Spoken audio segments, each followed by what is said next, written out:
Halo, kami dari kelompok 2 praktikum ENGP kelas RB. Di sini kami akan mereview jurnal analisis kualitatif relatif protein jagung secara in vivo dengan metode PDCAAS. Diambil dari jurnal Ratna Willis Arif.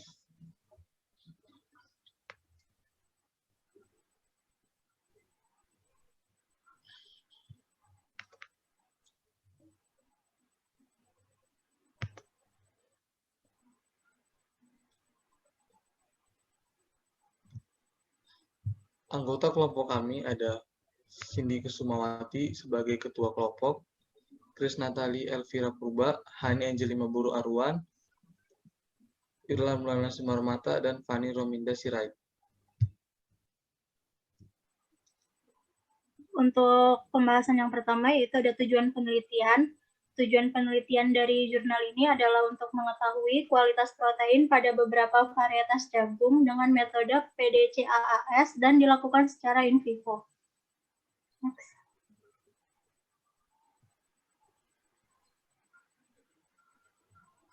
Selanjutnya adalah tinjauan dasar. Protein merupakan zat pangan yang dibutuhkan oleh tubuh dan tidak dapat digantikan oleh senyawa lain karena mengandung nitrogen. Kadar protein di tiap varietas berbeda karena komposisi asam amino yang berbeda. Protein ini diperlukan untuk pertumbuhan, produksi, dan kesehatan yang normal. Jagung memiliki kualitas protein yang baik karena mengandung lisin dan triptofan. Selanjutnya adalah jenis tikus yang digunakan.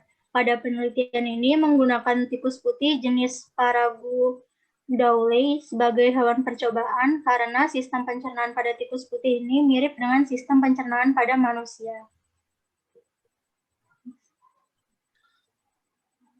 Selanjutnya, digunakan beberapa bahan untuk melakukan pembuatan pakan. Pertama ada serikandi kuning, serikandi putih, lamuru, dan BC2. Di mana di sini kita menggunakan metode PDCAAS. Metode ini diperkenalkan oleh FAO untuk membandingkan kualitas protein berdasarkan kebutuhan asam amino. Prinsip metode ini membandingkan konsentrasi asam amino esensial pembatas yang pertama pada uji protein dengan konsentrasi asam amino tersebut pada scoring yang menjadi pola dasar. PDCAAS ini merupakan metode yang mengalihkan kecernaan protein dengan skor asam amino, di mana PDCAAS tidak dapat lebih tinggi dari nilai lengkap 100% kecuali isolat protein kedelai, isolat protein gandum, dan putih telur.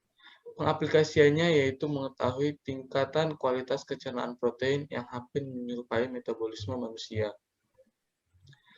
Di mana metodologi yang dilakukan itu ada penelitian pendahuluan, yaitu penelitian berupa analisis proksimat dan analisis komposisi asam amino dari 4 varietas jagung yang digunakan tadi.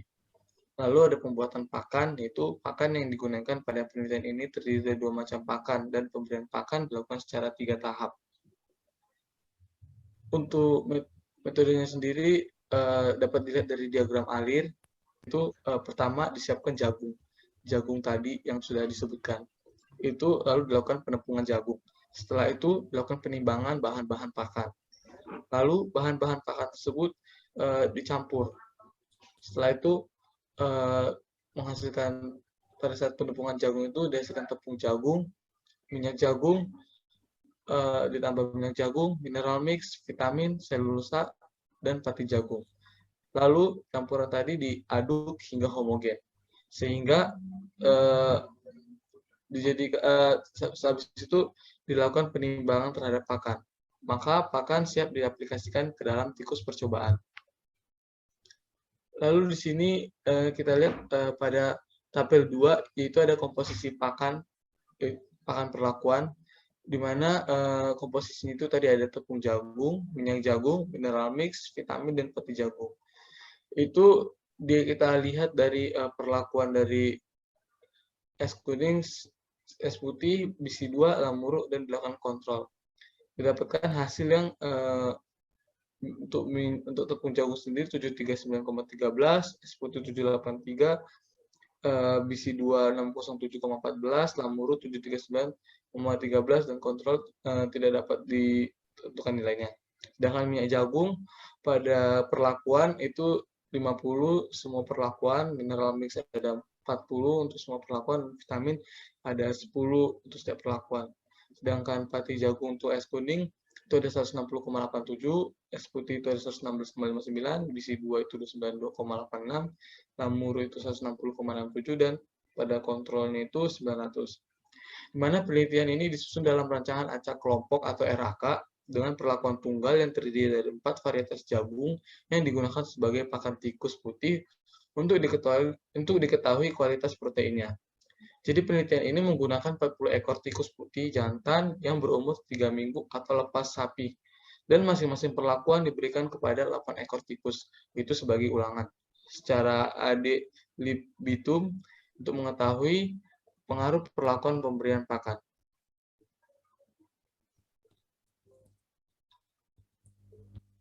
Baik, selanjutnya terdapat hasil dan pembahasan. Boleh next.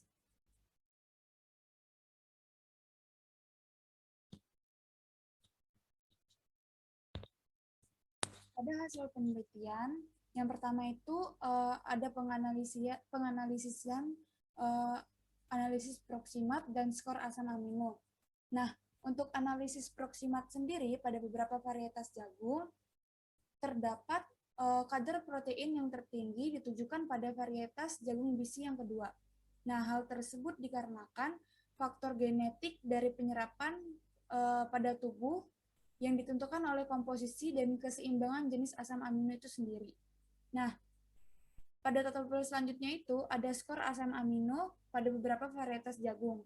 Berdasarkan skor asam amino, varietas lamuru memiliki asam amino lisin dan triptofan yang tertinggi, sehingga varietas ini memiliki keseimbangan komposisi asam amino yang baik dan mudah diserap oleh tubuh. Asam amino lisin dan triptofan merupakan asam amino yang penting bagi tubuh yang tidak bisa digantikan dengan asam amino lainnya.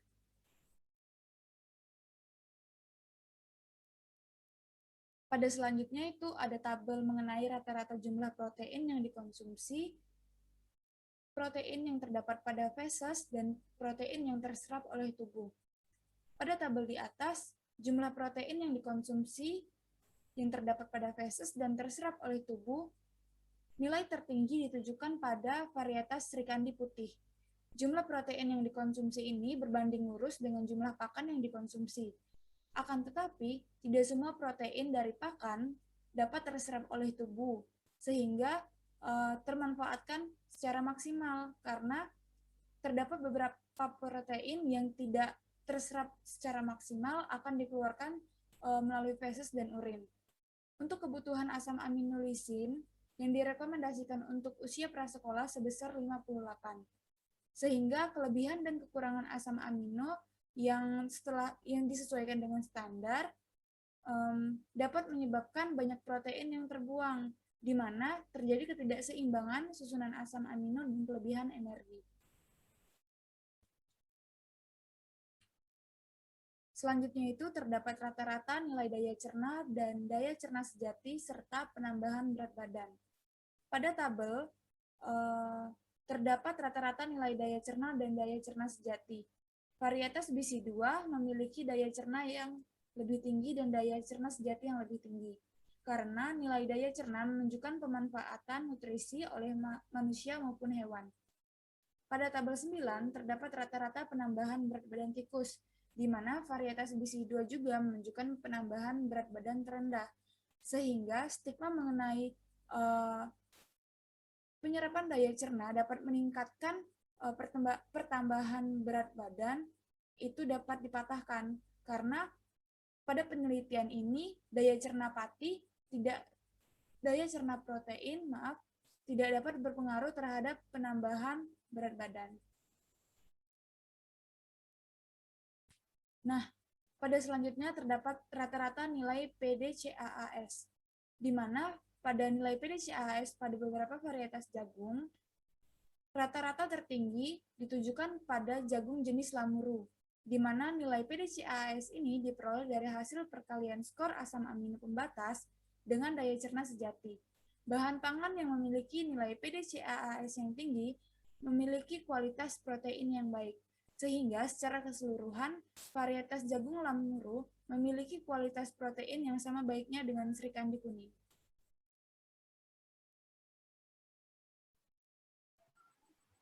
Selanjutnya adalah kesimpulan.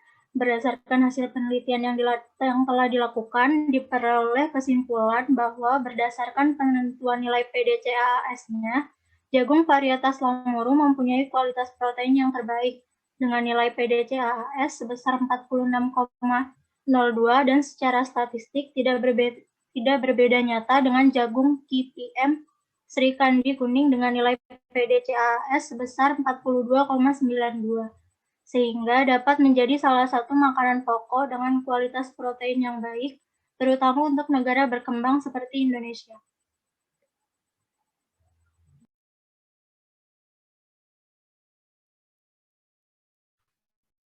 Sekian dari kelompok kami, terima kasih dan kurang lebihnya mohon maaf.